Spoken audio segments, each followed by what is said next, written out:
program dialog interaktif untuk membahas tentang terbentuknya polisi RW. Dan untuk membicarakan tentang hal ini, kita sudah bersama dengan narasumber, beliau pengamat hukum dan dosen Fakultas Hukum Universitas Sriwijaya Sumeneb, Dr. Zainuddin. Assalamualaikum warahmatullahi wabarakatuh, Pak Zain.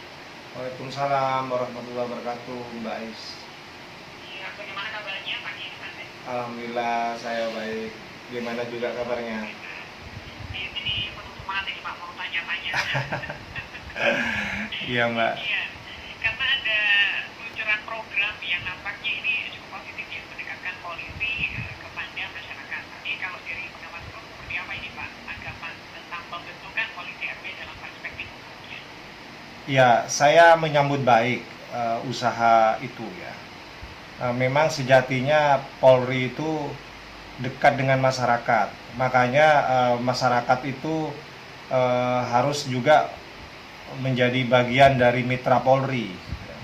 Di zaman sebelumnya ya, kita juga mengenal istilah Senkom itu.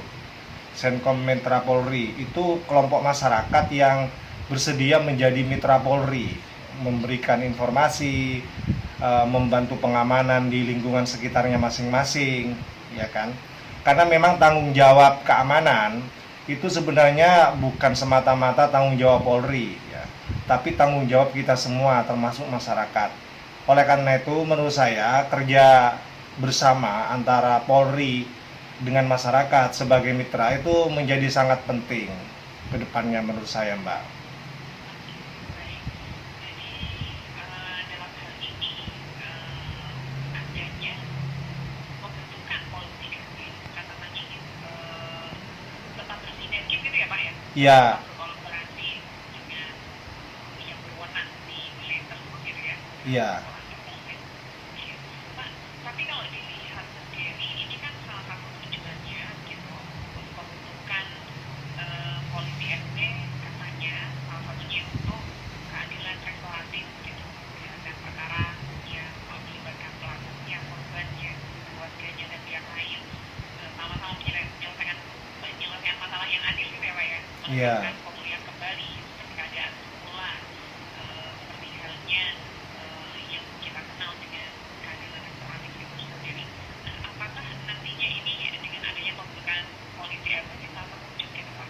Ya, saya berharap seperti itu karena memang ada perkembangan baru di mana penyelesaian perkara pidana yang sebelumnya menggunakan mekanisme peradilan, ya, mulai dari tahap penyelidikan, penyidikan, ya, sampai masuk ke kejaksaan dan kemudian digelar sidang di pengadilan. Itu sekarang ada penyelesaian perkara pidana secara restoratif justice atau restoratif secara berkeadilan ya. Restoratif justice itu restoratif yang berkeadilan. Nah, itu menurut saya sangat penting. Jadi kalau memang Polri bisa mewujudkan itu, saya yakin Polri tidak akan sibuk ya. Artinya tidak akan sibuk dengan mekanisme peradilan yang mekanisme hukum acara yang sangat ketat, kaku, ya kan? Hal-hal yang menurut saya itu berkategori sebagai tindak pidana ringan, ya, itu menurut saya dengan cara dekat dengan masyarakat itu bisa diselesaikan dengan cara baik-baik, dengan cara kekeluargaan. Ya. Menurut saya, kalau memang Polri itu dekat dengan masyarakat tanpa harus diselesaikan di jalur hukum secara pidana dengan mekanisme yang seketat-ketatnya seperti hukum acara pidana yang kita pelajari itu bisa diselesaikan secara restoratif justice ya, dengan mereka dekat dengan masyarakat di RW yang dimaksud tadi itu menurut saya. Jadi bisa mengurangi juga dalam hal ini beban perkara di pengadilan gitu ya Pak ya? Iya.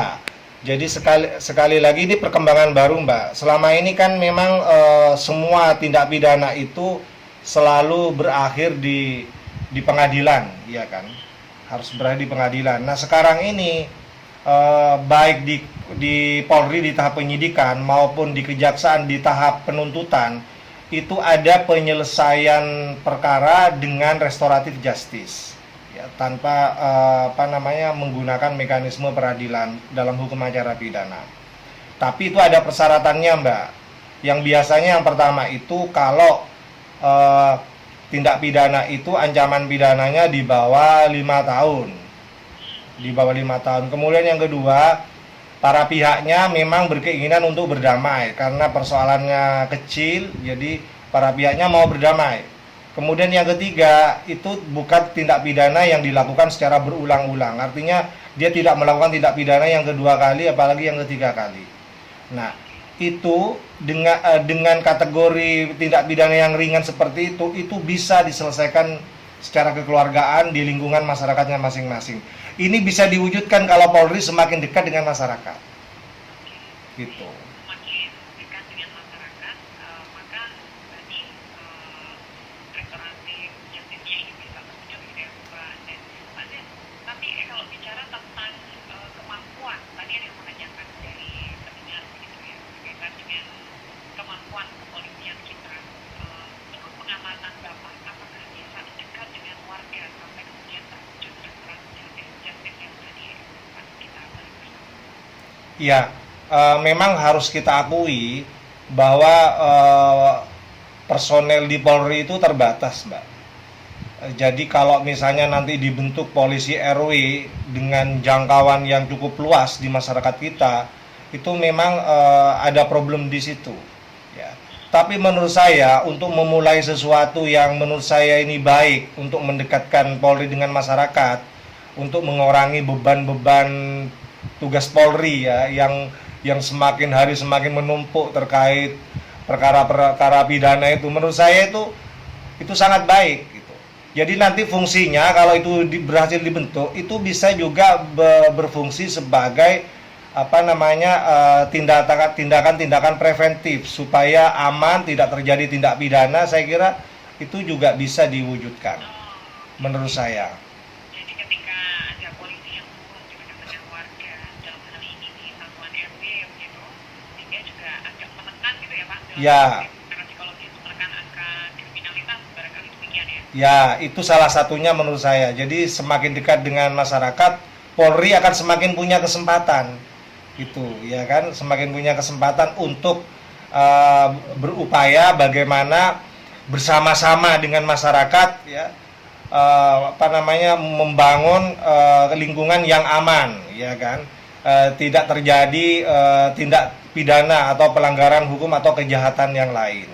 Menurut saya seperti itu. Di samping ya, kalau memang terjadi itu bisa secara restoratif justice ya, tanpa harus mekanisme peradilan yang jelimet begitu, bisa selesai dengan cara baik-baik di tingkat RW kalau itu kategorinya seperti yang saya sampaikan tadi, tindak pidananya.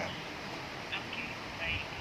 Pak, dengan keterbatasan jumlah personil, kemudian juga tadi ini sesuatu yang baru, yang pastinya kalau mau mulai ya effortnya lebih tinggi ya Pak dibandingkan yang sudah jalan gitu ya. Kemudian gambaran secara teknis yang menjadi harapan itu seperti apa sih Pak nanti? Maksudnya kepolisian akan seperti apa untuk bisa disebut dengan polisi RW tadi? Kalau menurut saya, karena ini adalah rencana baru ya, dan ini juga akan dilakukan bersama-sama masyarakat kita, ya menurut saya mau tidak mau mulai sekarang Polri sudah harus berkoordinasi ya dengan dengan stakeholder yang ada di masyarakat, ya kan, terutama di Kades ya, RW, ya kan.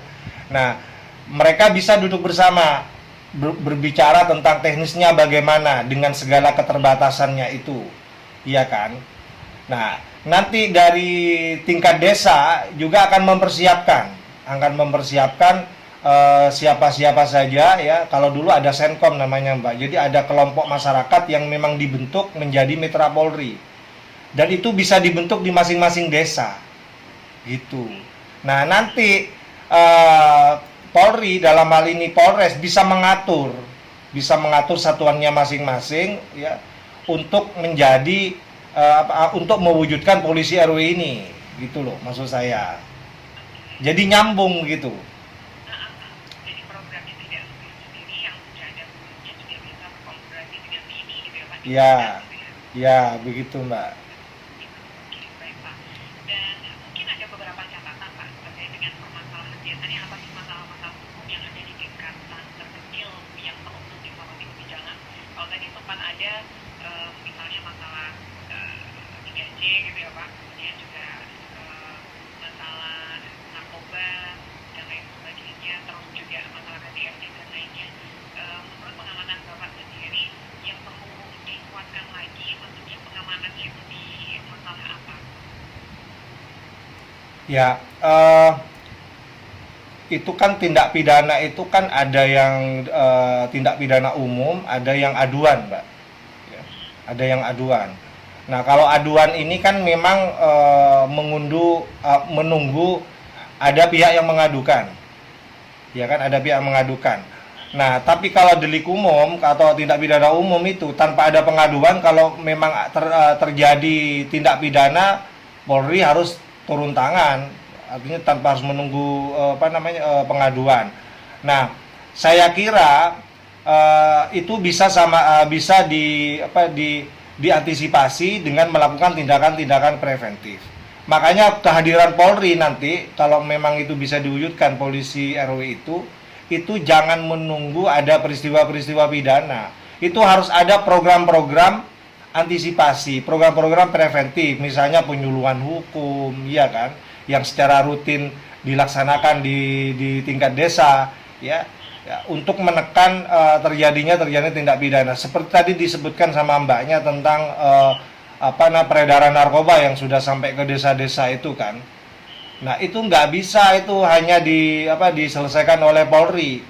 Itu masyarakat, tokoh masyarakat, ya kan, seluruh perangkat desa harus terlibat aktif ya untuk melindungi warganya dari sebaran narkoba yang sudah masuk ke desa-desa itu. Ya. Baik. Ya, oke.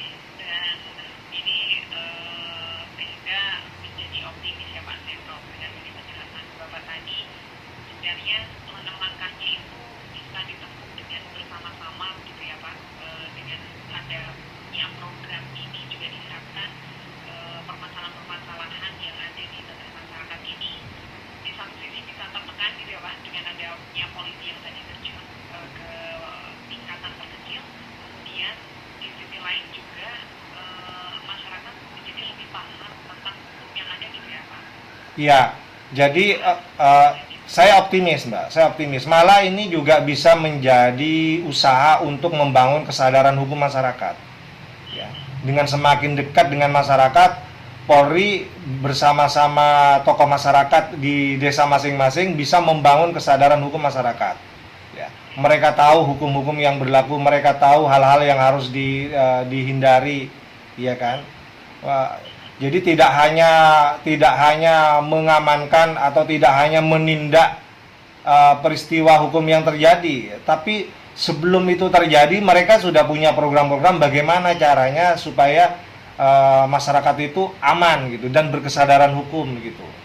Oke, ada tindakan preventif melalui ini juga. Pak, terakhir, barangkali tadi ada kata khawatiran juga di suara mendengar gitu ya, masyarakat dalam hal ini, yang kemudian khawatir ini negara program gitu, tapi tidak bisa berjalan efektif dan maksimal.